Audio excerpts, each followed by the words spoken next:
جمال الوجود بذكر الإله وتصفو الحياة بنور هدى. علماء لکھتے ہیں کہ ایمان کے 3 رکن ہوتے ہیں. وہ 3 رکن ملتے ہیں تو ارکان کہلاتے ہیں.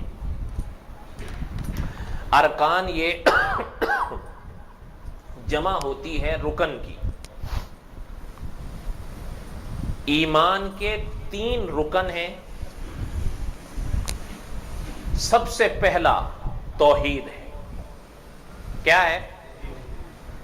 اور پھر علماء لکھتے ہیں کہ عقیدہ توحید کی پھر 3 قسمیں ہیں. کتنی قسمیں ہیں؟ بعض لوگ اپنی طرف سے اضافے کر رہے ہیں. اضافہ نہیں کرو. اضافہ کرو گے تو اس کا نتیجہ یہ نکلے گا کہ جو پرانے علماء فیصلے کر گئے ہیں غلط ہے. اس کا نتیجہ یہی نکلے گا کہ وہ غلط تھے. اور جب ان حضرات نے 3 لکھے ہیں اور آپ اور ہم 4 سے 5 5 سے 10 کریں گے تو ایک سوال ضرور پیدا ہوگا کہ آیا ان علماء کی نجات اس عقیدے پر تھی یا نہیں.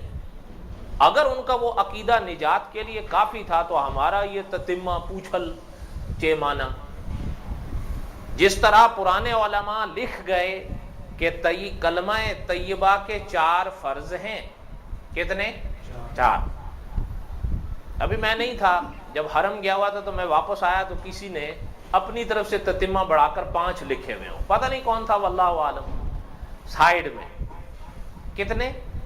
5. پتہ نہیں کون تھا.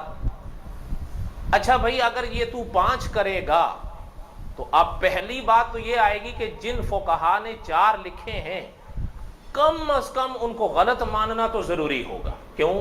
جب 5 تھے تو انہوں نے 4 کیوں لکھے ہیں؟ کلام پاک کی آیت کو سامنے رکھ کر فقہا نے فیصلہ کیا ہے کہ وضو کے فرائض 4 ہیں. چہرہ ہے، بازو ہیں، سر کا مسح ہے اور پاؤں ہیں. کتنے فرض لکھے ہیں وضو کے؟ 4. اب بعض لوگ اگر آئیں وہ اپنی طرف سے 5 سے 10 کر دیں. اس کا کم از کم نتیجہ یہ تو ضرور نکلے گا کہ پھر انہوں نے 4 جو لکھے تو ان کو کم از کم غلط تو ضرور ماننا پڑے گا. اس لیے کہ اگر تھے 10 انہوں نے لکھے 4 تو کتنے چھوڑ دیے؟ 6. تو کیسے فقہا تھے وہ کہ جو وضو کے فرائض میں سے 6 فرض چھوڑ کے چلے گئے ہیں؟ کوئی بات سمجھ میں آ رہی ہے؟ ان باتوں کا نتیجہ کم از کم کیا نکلتا ہے یہ لوگ سوچتے نہیں ہیں. بس وہ 2.5 انچ کی وہ متائلی رکھی ہوئی ہوتی ہے اس پر کافی ہے، اپنی طرف سے 1 بڑھا دیا. اچھا بھائی جن فقہا نے 4 لکھے ہیں تو تم نے 5 کر دیے تو اس کا معنی کیا ہوگا؟ کم از کم ان کو تو نعوذ باللہ جاہل ماننا ضروری ہوگا کہ تھے 5 انہوں نے لکھ دیے 4. 1 فرض پورا چھوڑ گئے وہ، اور وہ بھی کلمے کا.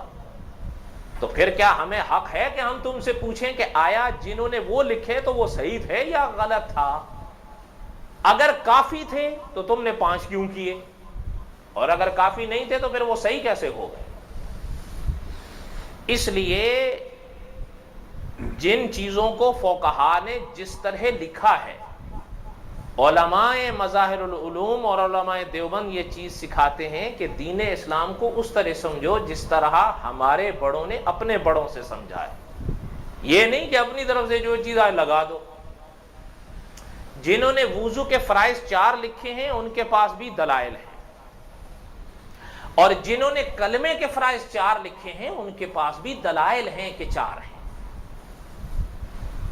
اور جنہوں نے غسل کے فرائض 3 لکھے ہیں تو ان کے پاس بھی دلائل ہیں.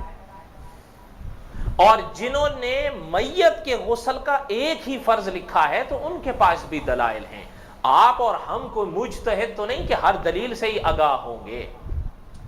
مولانا رشید احمد گنگوہی رحمت اللہ علیہ حضرت لکھتے ہیں کہ آپ اور ہم مجتہد نہیں مقلد ہیں. مقلد کے لیے دلیل جاننا یہ ضروری نہیں ہوتا.